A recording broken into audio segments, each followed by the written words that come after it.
Do not let your personality rely on the clicker breaking.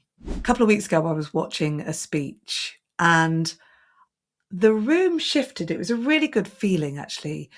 The presenter started and I could sense the room rise. They liked the nice words.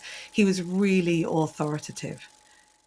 But then nothing really changed in the way that the speech was being delivered. Everything just felt the same, like it had the same rhythm. And in the end, all of these big words that felt like good gravitas at the start were like, by the end of it.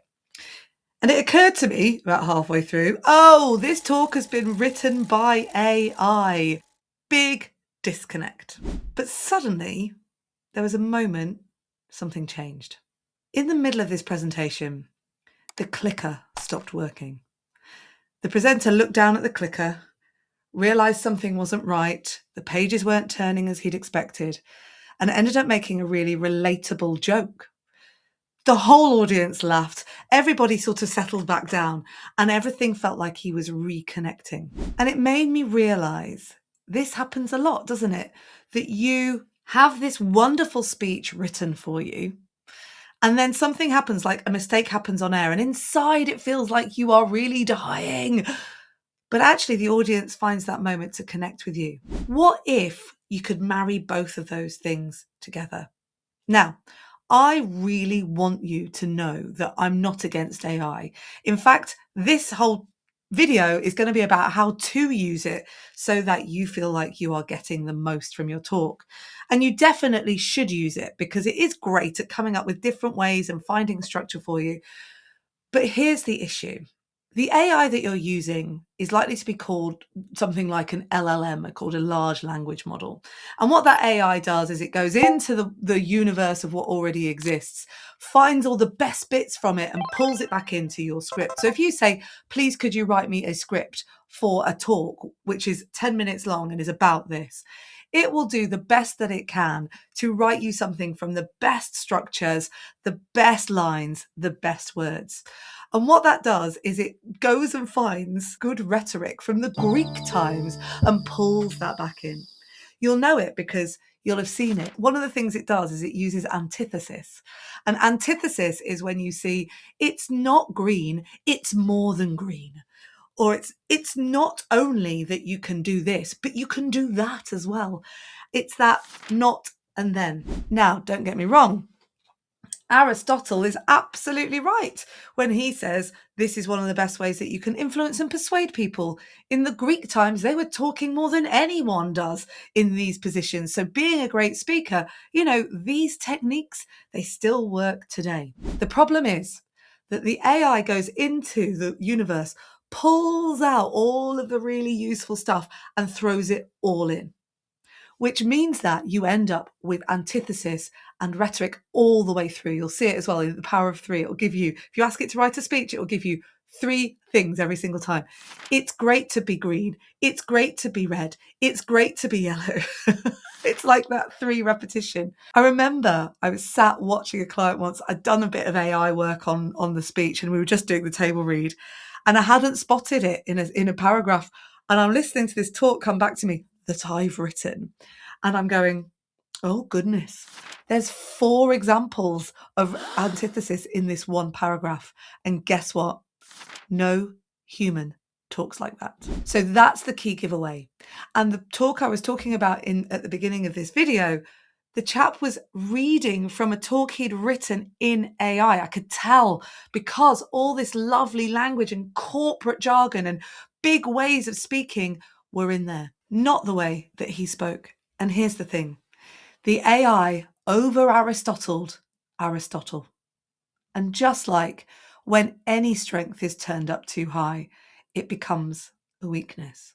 So we know that some of the structure and some of the language that you might get through an AI speech that you write is strong. We also know that being human is super important and it can't happen if there's a mistake. It's like, don't wait for there to be a mistake. before you actually come over with your personality. So I thought what would be most useful right now is to give you the 3 ways that you can utilize AI to help you create a great talk and put your personality into it. The 3 ways that we are using AI really regularly to help with creating great talks is this. Number 1, help understand your audience. As we say with all presentations, it's not really about you, it's about them. And what AI can give you is a really lovely way to find out more about the audience that you're speaking to. If you're talking to C-suite, for example, just ask some of those basic questions. What does a C-suite expect? But this is even before you go into even deeper models where you can actually start to give it the instructions to do this every time. What do they expect? What are their pain points? What are they struggling with right now? Use the AI to help you get there. Number 2, Gandalf it. This might sound counterintuitive, but this is one of my favorite ways to use AI. I've regularly written a talk that I've thought is a bit, I'm not happy with this.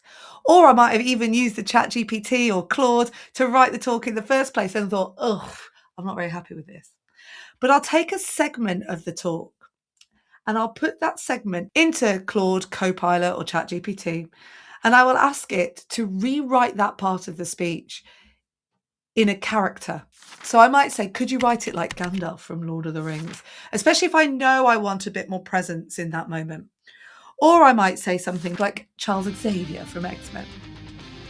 If you are designing a talk that requires a little bit more panache or maybe some words that you can't find, this is a really good way to find them. Because what it does is it then goes and finds the best Gandalf or the best Charles Xavier.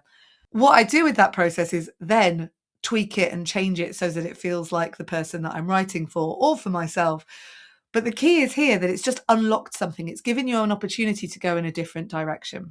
And then the third thing that we do is I will ask it to write a talk using the Presenter Coach's A to G structure. And I'll feed it the A to G structure and then it will give me the talk. What's the A to G structure? Well, this is a brand new structure and framework to end all frameworks when it comes to your talk. And if you want to find out more about it, then I'm going to be running a webinar just purely teaching the A to G structure. This structure follows the format that we know will give you the best results in any presentation, actually. It's about weighing up those different sections and getting it to a great place. And I can teach you this structure that will get you results every single time. So, and also it will help you with your AI. It will help you to do that too. So if you're interested in finding out more about the structure that you can use that will help you to get a great AI talk out of AI and also help you to build in your own personality, then all you have to do is follow the link in the comments and sign yourself up to be at that webinar. Remember, your personality counts and you have to connect with the content and then connect with the audience and then make it all work rather than wait for the clicker to break. And obviously you need some sort of format or structure to help you through the moment and get you prepped for your talks and for your presentations. But this A to G structure will help you to do that in the fastest way possible because you can use the AI around it to get to the results that you want to. Make sure you sign up for the webinar. I'll see you there. Have a great day. Have a great week. Keep practicing your communication because remember, great communication will change your life as well as change your business, change your culture, change your everything around you. It will make life a lot easier.